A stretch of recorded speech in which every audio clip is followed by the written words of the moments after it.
From the medieval to the modern, York's Guildhall dates back 600 years. This week it reopens as a home for 21st century businesses.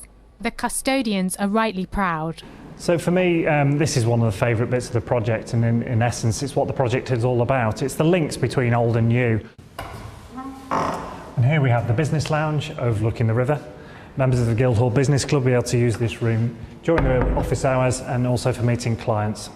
Today we took a tour of the revamped site. Businesses like these solicitors have just moved in today. To say that they're based in such an old, historic and important building in York is amazing for them, and it's great profile, so we're really pleased at that. And it's been amazing to see the smile on the businesses' faces when they're moving in.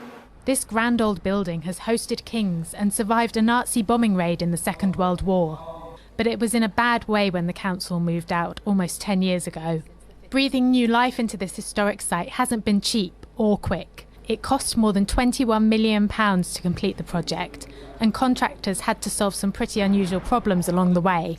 So we located the crane right in the corner there, tucked away as much as possible to allow us to actually build the building in the back corner here.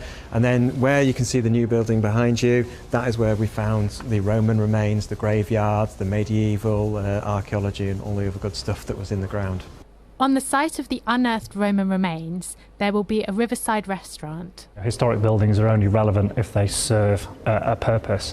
The Guildhall has served the city very well over the previous centuries, and by making this once-in-a-generation investment, I believe it will continue to serve the city very well for the future.